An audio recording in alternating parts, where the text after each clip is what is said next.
आइए बच्चों, class 10th के क्वाड्रेटिक इक्वेशन चैप्टर पर चल रहे अपने इस वीडियो लेक्चर सीरीज को हम लोग और आगे बढ़ाते हैं। इस वीडियो लेक्चर सीरीज में हम लोग सबसे पहले बेसिक क्वेश्चंस कवर करेंगे जो क्वाड्रेटिक इक्वेशन पर बेस्ड होंगे। ध्यान से सुनिएगा, सबसे पहले हम लोग बेसिक क्वेश्चन कवर करेंगे जो क्वाड्रेटिक इक्वेशन पर बेस्ड होंगे और काफी सारी इक्वेशंस दी जाएगी। इसमें आपको आइडेंटिफाई करना पड़ेगा कि कौन सी क्वाड्रेटिक इक्वेशन है और कौन सी क्वाड्रेटिक इक्वेशन नहीं है। ठीक है, तो यहाँ पर क्वेश्चन को ध्यान से देखेंगे। आइडेंटिफाई, ठीक है, identify which of the following which of the following which of the following are quadratic equation। ठीक है,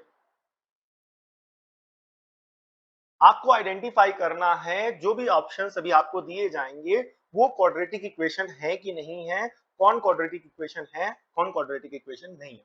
ठीक है, तो उसके आइडेंटिफिकेशन से पहले मैं आपको दो चीज बेसिक बता दूं कि जो कोफिशिएंट्स होंगे वेरिएबल्स के, कोफिशिएंट्स होंगे वेरिएबल्स के, वो बिलोंग करेंगे रियल नंबर को। रियल नंबर, ये रियल नंबर को बिलोंग करेंगे। और अगला क्या है, जो पावर ऑफ एक्स है, पावर ऑफ एक्स बोल दो या वेरिएबल बोल दो, वो नेचुरल नंबर होनी चाहिए। क्या होनी चाहिए? Natural number. और तीसरा, हाईएस्ट पावर जो होनी चाहिए, पावर ऑफ वेरिएबल,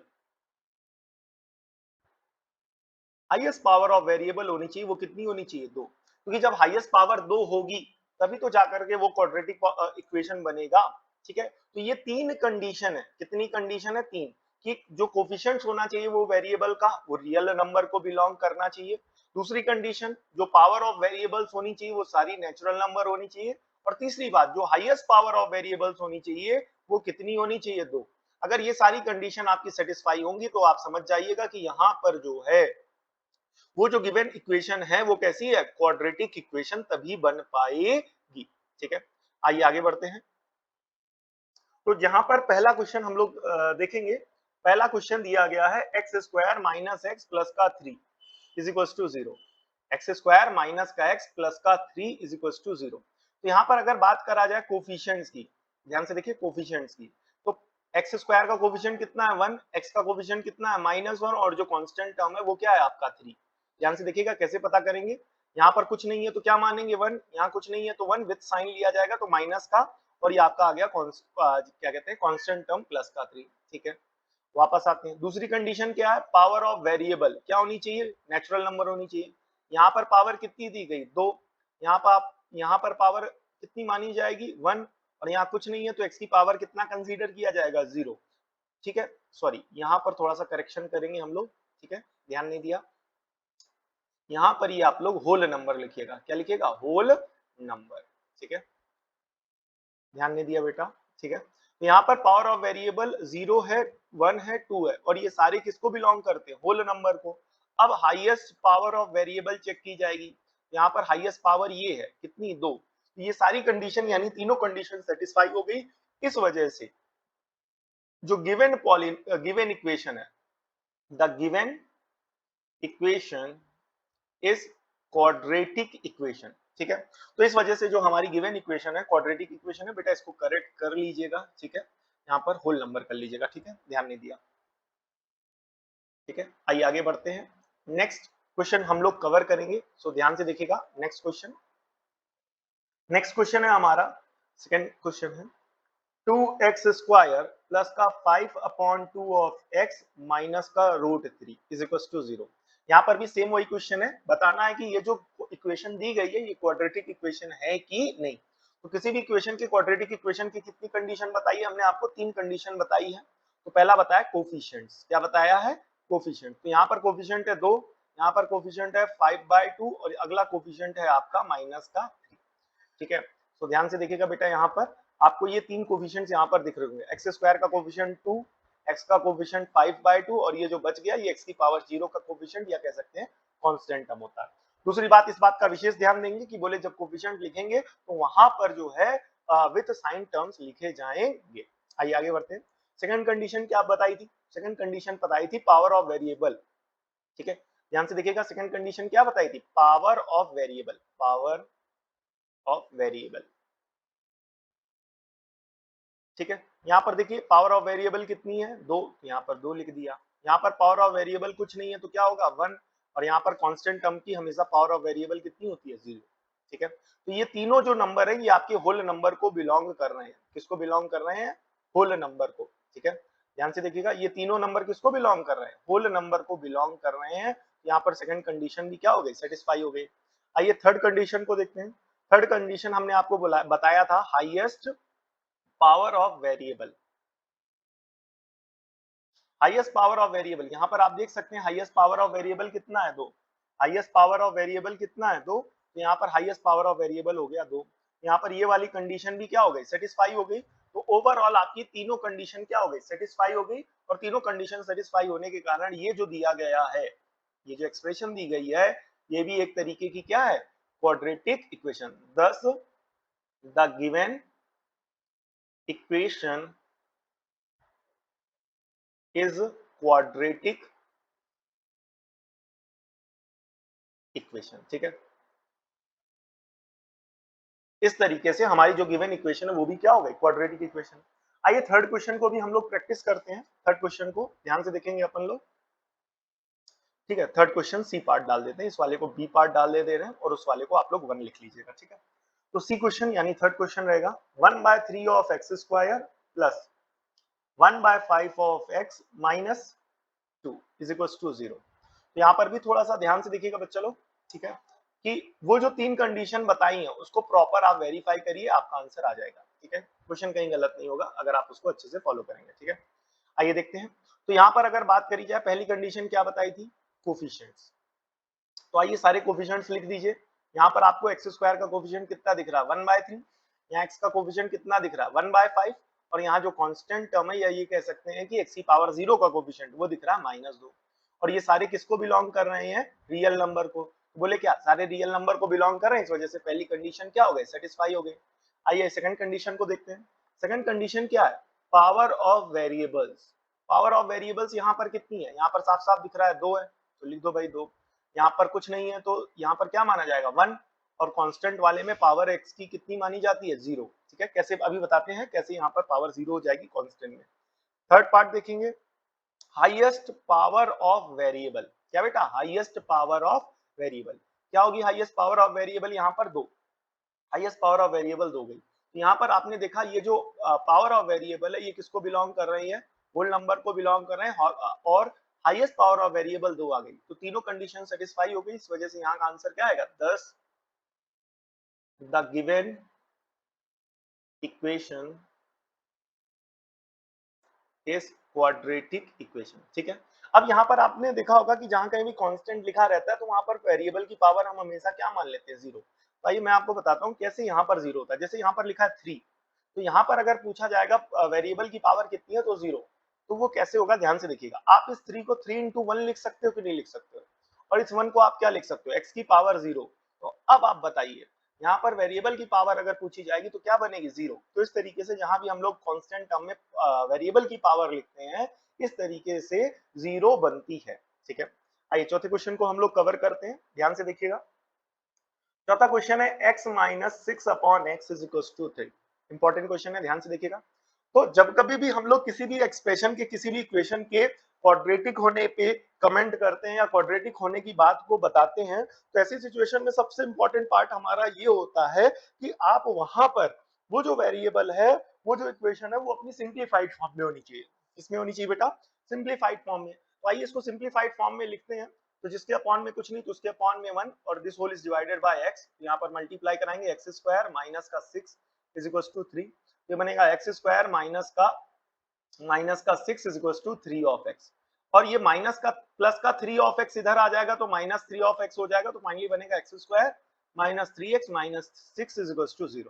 क्लियर हो गया? तो ये अभी हमने अपनी एक्सप्रेशन को क्या किया? सिंप्लीफाई किया भैया। इस एक्सप्रेशन को अभी हमने क्या किया है, सिंप्लीफाई किया है। आइए अब यहाँ पर वही 3 बातें फिर से वेरीफाई करेंगे, बोले क्या, जो आपको ऑलरेडी सिखाया गया। ठीक है, ध्यान से देखिएगा उन 3 चीजों को, जो 3 चीजें आपको प्रॉपर बताई गई। ठीक है, पहली चीज आपको क्या बताई गई थी, कोफिशिएंट्स। ठीक है, आइए अलग से कोफिशिएंट्स लिखते हैं। यहाँ पर एक्स स्क्वायर का कोफिशिएंट कुछ नहीं है तो क्या माना जाएगा, 1, एक कोफिशिएंट बना 1।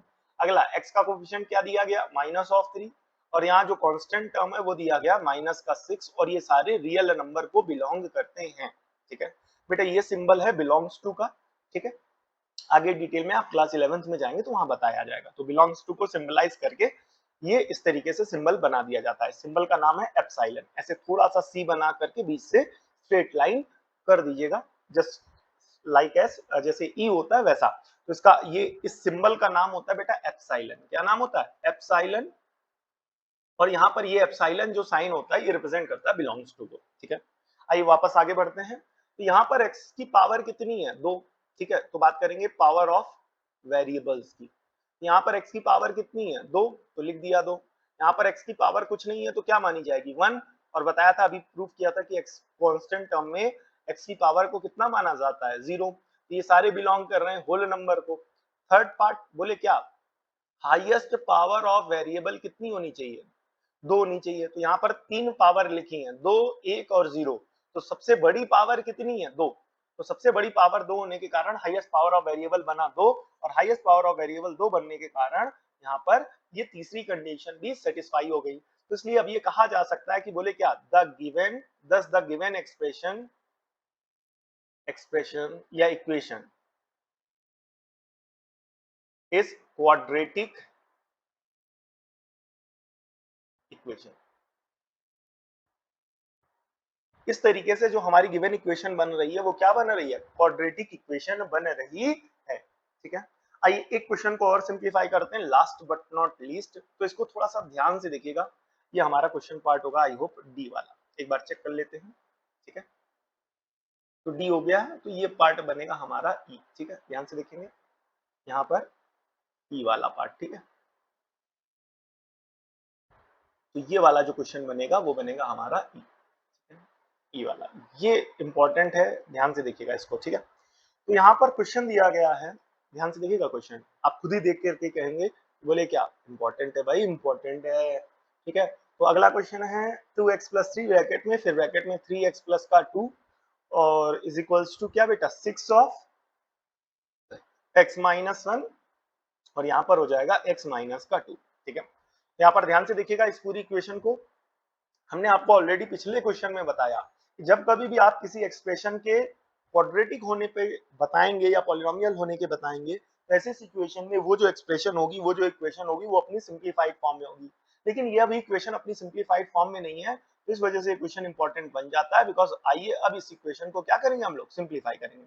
तो ध्यान से देखिए, ये क्या लिखा हुआ है 2x, और ये क्या लिखा हुआ है 3x। तो 2 को 3 से मल्टीप्लाई कराएंगे तो ये बनेगा 6x²। ठीक है, फिर इस 2x को वापस इस 2 से मल्टीप्लाई कराएंगे तो फाइनली बनेगा 4 ऑफ x प्लस। अब इस 3 को 3 से मल्टीप्लाई कराएंगे 9 ऑफ x प्लस। अब इस 3 को 2 से मल्टीप्लाई कराएंगे तो 3 2 जा बन जाएगा 6। यहाँ पर 6 एज इट इज बाहर करेंगे, बाहर लिखा रहने देंगे। तो सबसे पहले इन ये जो क्वाड्रेटिक फैक्टर्स लिखे हुए हैं इनको आपस में मल्टीप्लाई कराएंगे। तो सबसे पहले x को मल्टीप्लाई कराएंगे x से तो बनेगा x²। फिर इस x को -2 से मल्टीप्लाई कराएंगे तो बनेगा -2 ऑफ x। फिर -1 को x से कराएंगे तो माइनस ऑफ x, और -1 को -2 से कराएंगे तो प्लस ऑफ 2। ठीक है, तो यहाँ पर जो भी सिमिलर टर्म्स बन रहे होंगे वो आपस में सॉल्व हो जाएंगे, तो फाइनली बनेगा आपका 6x² प्लस, यहाँ पर देखिए ये लिखा हुआ है 9x और ये लिखा हुआ है 4x।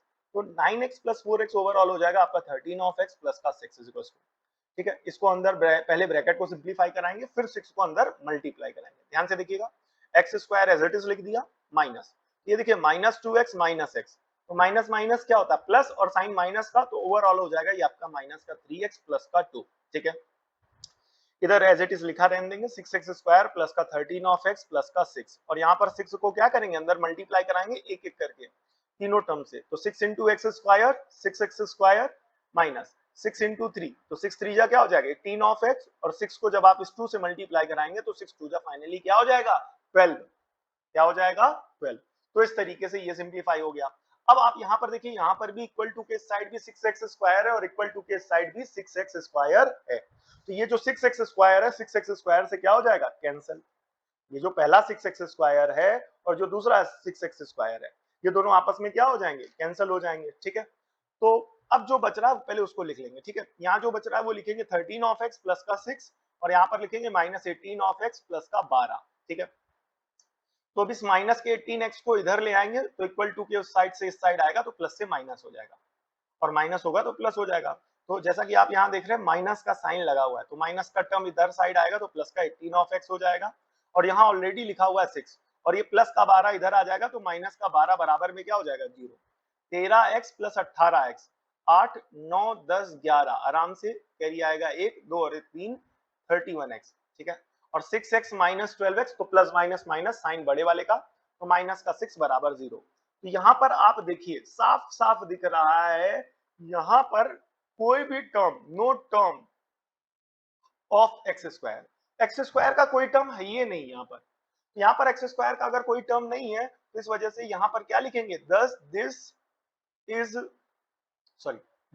is not a quadratic equation। ठीक है, आप लोग पूरा डिटेल में लिख लीजिएगा। ठीक है, अपनी तरफ से सफिशिएंट क्वेश्चन मैंने प्रैक्टिस करा दिए हैं। अगर आप लोग इस कॉन्सेप्ट पर और क्वेश्चंस चाहते हैं, अगर आप लोग इस कॉन्सेप्ट पर और क्वेश्चंस प्रैक्टिस करना चाहते हैं तो प्लीज कमेंट करके जरूर हमें बताइएगा कि और क्वेश्चंस प्रैक्टिस कराए जाए, कि इतने क्वेश्चंस की प्रैक्टिस करने के बाद आपका कॉन्सेप्ट क्लियर हो गया है। ठीक है, अगर आपका किसी भी प्रकार का कोई भी डाउट है तो आने वाले समय में विद इन अ वीक मान करके चलिए, आपको एक व्हाट्सएप नंबर हमारे चैनल पर अवेलेबल हो जाएगा और उस चैनल पर आप अपना उस क्वेश्चन का डाउट या जो भी क्वेश्चन है, चाहे वो मैथ्स का हो चाहे वो साइंस का हो, basically class 9th 10th 11th 12th से जुड़ा हुआ, तो आप अपने डाउट का फोटो खींच करके अगर आप हमें भेजेंगे तो पर्सनली उस क्वेश्चन पर जल्दी से जल्दी उसका सॉल्यूशन आपको अवेलेबल कराया जाएगा यूट्यूब पर। ठीक है, अगर ये सारे एफर्ट्स आपको अच्छे लगते हैं, इन सारी वीडियोस के थ्रू, इतनी मेहनत के थ्रू अगर आपको ये सारी चीजें समझ में आती हैं, कुछ अच्छा लगता है, कुछ अच्छा सीखने को मिलता है इन वीडियोस के माध्यम से, तो बच्चों से रिक्वेस्ट है कमेंट करके जरूर बताएं। और आप सभी से एक रिक्वेस्ट है कि अगर किसी भी तरीके का कोई भी दिक्कत या आपके पास दिक्कत हो या किसी भी तरीके का आपके पास कोई सजेशन हो हमारे लिए कि किस तरीके से हम अपनी वीडियो क्वालिटीज को इम्प्रूव करें, वीडियो लेक्चर्स को इम्प्रूव करें, तो आप हमें जरूर सजेस्ट करें कमेंट करके। ठीक है, मिलते हैं नेक्स्ट वीडियो में, तब तक के लिए जय हिंद।